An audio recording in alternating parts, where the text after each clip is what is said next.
Hey everybody, Shane here, Shoebox Legends. Thanks for joining me for another episode today.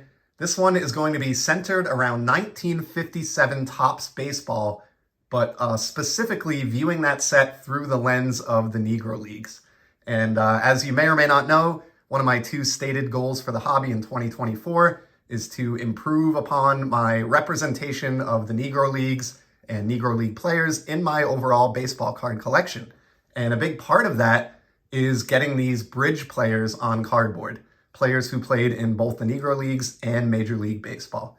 And because of the time period where this set came out, in the mid to late 50s, 1957 Topps is sort of a gold mine for, as far as the checklist goes, for players who formerly played in the Negro Leagues. So I am working on a Z-Folio tribute to the Negro Leagues throughout the course of the year in 2024, and I thought it would be cool to have a section or a spread in that Z-Folio that was all 1957 Topps or 1957 Topps related cards. And what do I mean by 1957 Topps related cards? Let's take a look at the first one here. This is a pitcher for the Cincinnati Reds, Pat Scantlebury. Now, your eyes do not deceive you if you're a vintage fan and you've maybe completed the 57 Topps set and you don't recognize this card. This is not an official 1957 Topps Pat Scantlebury. As best I can tell, he doesn't actually have a Topps or Bowman Major League card at all. So in this case, I had to venture into this art card that I found off of eBay with the 1957 Topps theme clearly applied to it. But this is just a card that a fan or an artist made to pay tribute to Pat Scantlebury. So who is Pat? He was Panamanian. He's from Panama, and he was sort of a baseball hero down there, and the first player from Panama to debut on foreign soil here in the United States, which he did in the Negro Leagues, of course. In the late 1940s, I think it was. He lasted a few years in the Negro Leagues, was out of baseball for a couple of years, then came back to minor league baseball, and eventually, in a very roundabout way, made his Major League debut for the Cincinnati Reds, who he's depicted with here, in the 1956 season, at 38 years old. He only pitched 6 games in the majors, and then it was all over. He made 2 starts and 4 relief appearances.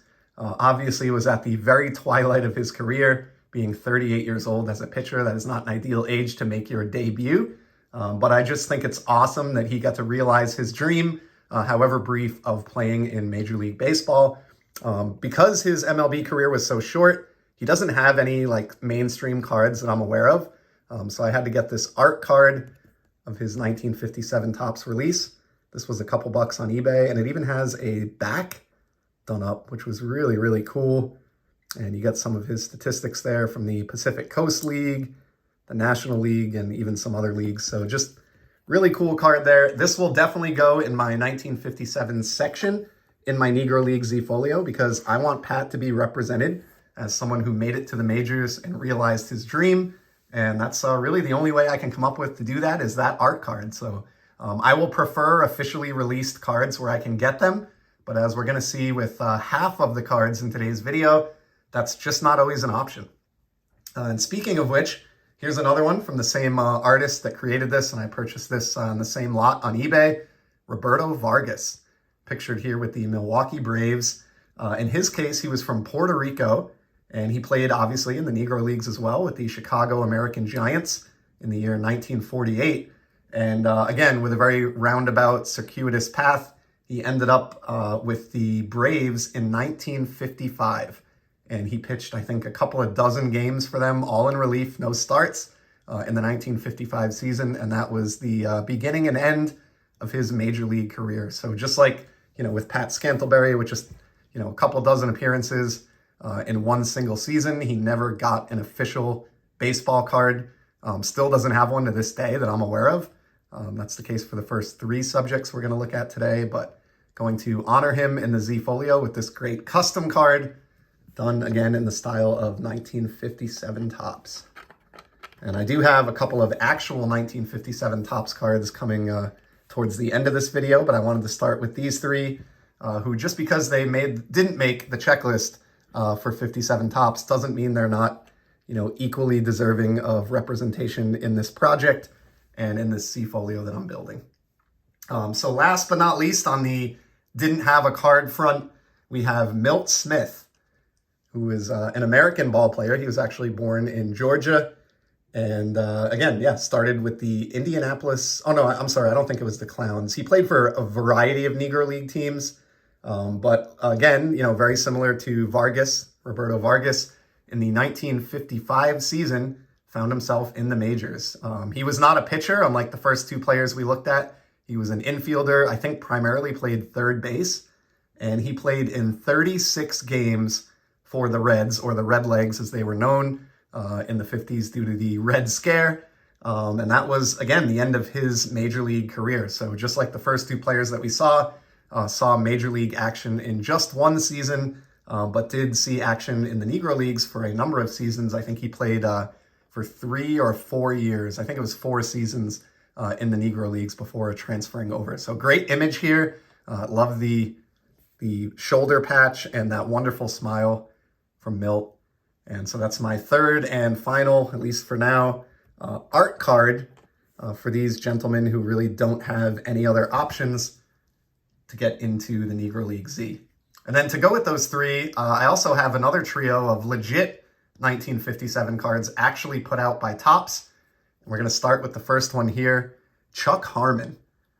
He played baseball. He actually did play with the Indianapolis Clowns in the summer of 1947. And growing up, he was a two-sport athlete. He was a baseball star, but he was also very, very good at basketball. So much so that he actually tried out for the Boston Celtics in the early 50s, but was cut, didn't make the team, and pursued his career full-time in baseball instead. And he is notable because he actually integrated the Cincinnati Reds when he appeared as a pinch hitter in the early weeks of the 1954 season. April of 1954 was the first African-American player for the Reds. So he integrated that team. And he went on later in his career to play for the Cardinals, who you see him with here, and then also the Phillies briefly. And due to that two-sport nature and him being a baseball and a basketball star, when his playing career came to an end, he actually served as a scout for both Major League Baseball with the Indians and the Braves, as well as in basketball with the Indiana Pacers. So really cool two-sport athlete, Chuck Harmon. And I got two more here. We'll try to wrap this up by the 10-minute mark. But we're back to another pitcher with Connie Johnson. And he is an interesting case. He was a very good player at a very young age.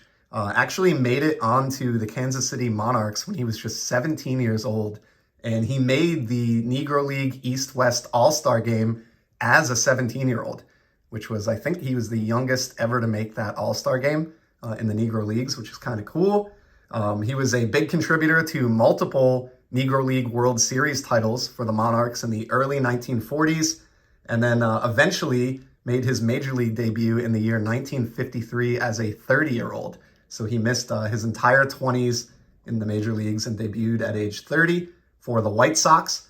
He later played with the Orioles from 56 through 58 and was even their opening day starter in 1958, the year after this card came out. And then last but not least, this is the one card in the grouping that I've actually had for years. Picked it out a ways back just because I love the photograph, including that great Schaefer beer advertisement in the upper left of the card here.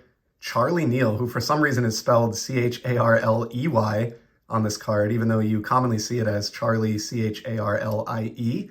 So I don't know what it is with the spelling on this one, but he played for the Atlanta Black Crackers in the Negro League when he was still a high schooler, and then later played with the Dodgers, who he's depicted with here, and in fact was a huge contributor to their World Series win in 1959 with a couple of big home runs to kind of get the engine going in Game 2 and spark them to an eventual World Series championship on the West Coast.